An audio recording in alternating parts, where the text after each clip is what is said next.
share and subscribe. Engineer Mufti Atif. بسم اللہ الرحمن الرحیم.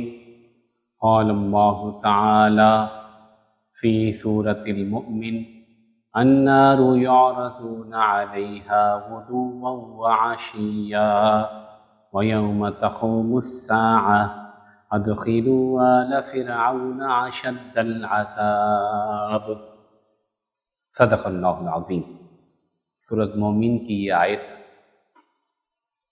انسان کے مرنے کے بعد کی زندگی، برزخی زندگی اور قبر کی زندگی کے ایک منظر کی طرف اشارہ کرتی ہے کہ صبح و شام ان کو آگ پر پیش کیا جاتا ہے.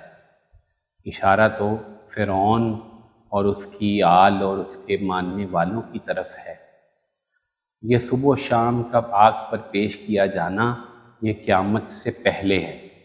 وَيَوْمَ تَقُومُ السَّاعَةُ، اور جس دن قیامت قائم ہوگی حکم ہوگا اَدْخِلُوا آلَ فِرْعَوْنَ أَشَدَّ الْعَذَابِ، کہ آل فرعون کو شدید عذاب یعنی جہنم میں داخل کیا جائے. سوال یہ پیدا ہوتا ہے کہ قیامت کے آنے سے پہلے صبح اور شام آگ پر پیش کیے جانے کا کیا مطلب ہے؟ یہ ہے عذاب قبر، عذاب برزخ. چنانچہ رسول اللہ صلی اللہ علیہ وسلم نے ارشاد فرمایا ان احدکم اذا مات عرض علیہ مقعدہ بالغداۃ والعشی، جب تم میں سے کوئی مرتا ہے تو اس کا ٹھکانہ صبح و شام اس پر پیش کیا جاتا ہے. ان کان من اہل الجنہ فمن اہل الجنہ وان کان من اہل النار فمن اہل النار.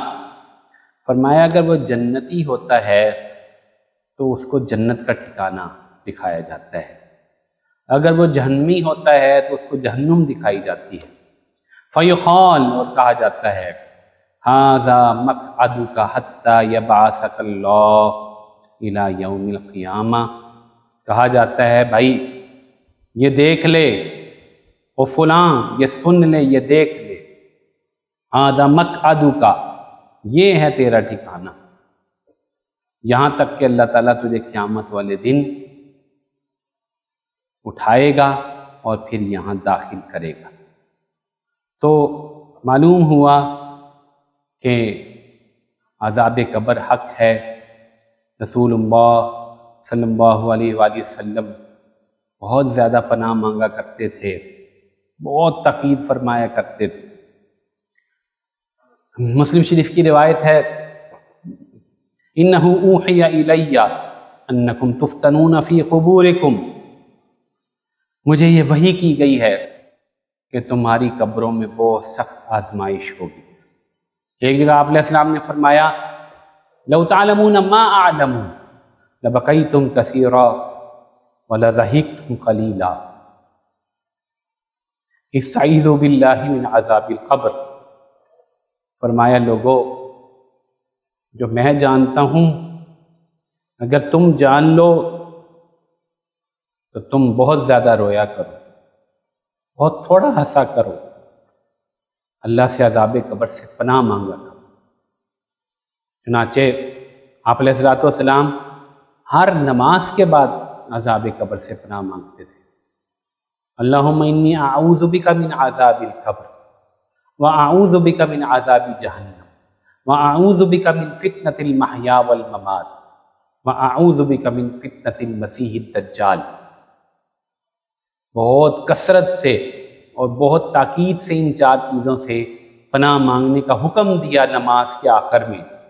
ہم میں سے اکثروں کو تو یہ دعا یاد نہیں، نہ وہ نماز کے اندر پڑھتے ہیں نہ نماز ختم ہو کے پڑھتے ہیں، لیکن سمجھ لیجئے رسول اللہ صلی اللہ علیہ وسلم بہت تاکید فرما رہے ہیں، اس لیے کہ صبح اور شام قبر میں یہ منظر پیش آنا ہے. اس لیے پناہ طلب کرنی چاہیے. اور آخر میں ایک آپ کو بہترین بات بتاتا ہوں کہ سب سے زیادہ جو چیز قبر کے عذاب سے بچائے گی، جس کے بارے میں حدیث فرمایا انجا، نجات دینے میں اس میں تفضیل کا صیغہ، انجا من عذاب القبر، سب سے زیادہ عذاب قبر سے نجات دینے والی چیز کیا ہے؟ ذکر اللہ، قرآن کی تلاوت، اللہ کا ذکر، اس کا ہم اہتمام کریں۔ اللہ تعالی ہم سب کو ہمارا ٹھکانہ جنت بنا دے، صبح و شام ہم جنت دیکھا کریں اور ہمیں قبر کے عذاب سے محفوظ فرمائے۔